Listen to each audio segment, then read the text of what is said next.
It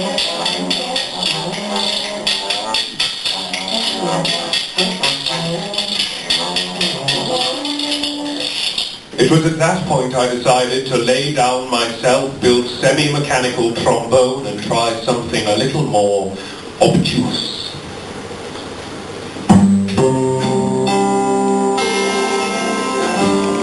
I meandered about the badly lit streets, alternately kicking cans and canning kicks.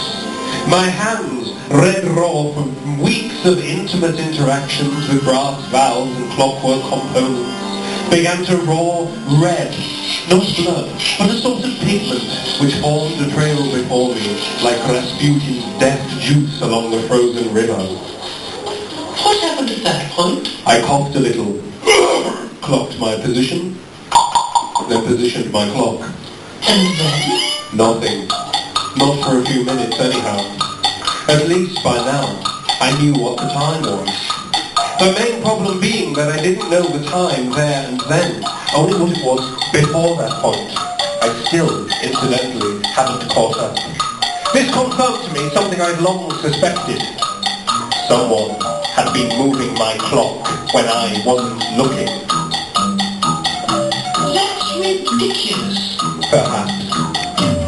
But stranger things have happened. I clicked my fingers, flicked my fingers, and endeavoured to follow the winding path of pigment that my hands had so considerately provided. Good. En route I was fortunate to happen upon a wild white bicycle which, in exchange for a couple of, couriered me to my destination.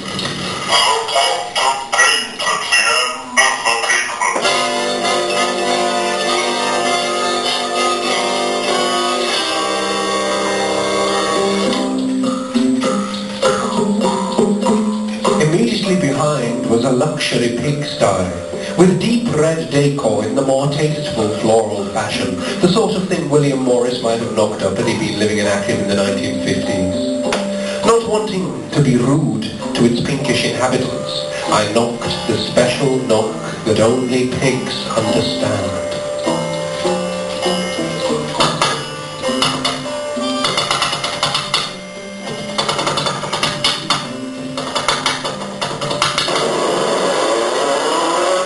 Thus proving once and for all my inherent knack for knocking. The abruptly continuing, if one can abruptly continue. Apparently one can. Pigment suavely chaperoned me into the sty. The pigment was, by this point, dressed in spats. Dapper. I have to admit by this point I was growing jealous of the pigment's natural elegance and formidable taste in outfits, compared to my own slightly bohemian but mercilessly dull all-weather wear. And then?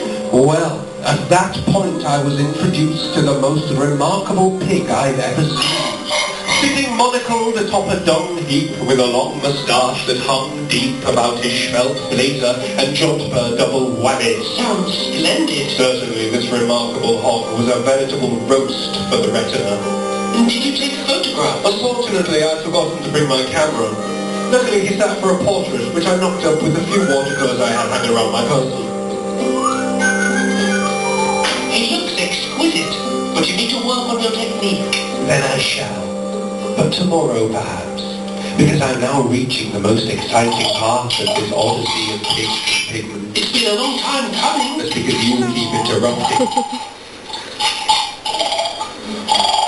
So, after the portrait was finished, to be loved the pig's approval, he repaid me in kind, regurgitated a ukulele, and did this.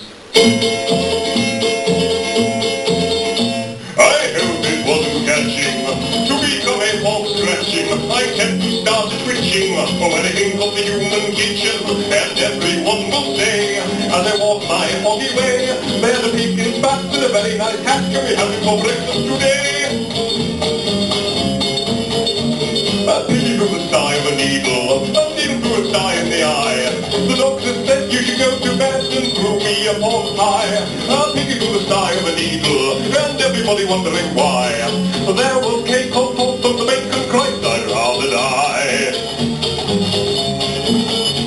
In a flash, I whipped out my self-built semi-mechanical trombone.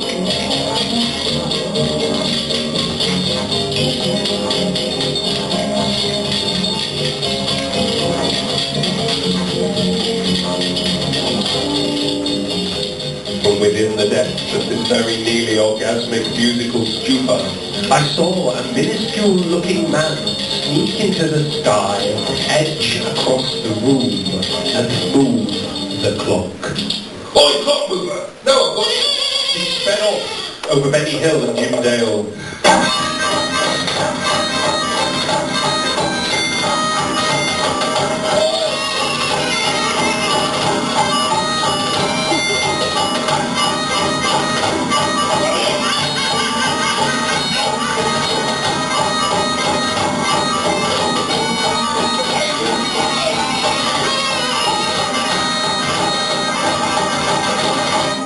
I'm sad to say I never caught him, so I still don't know what time it is.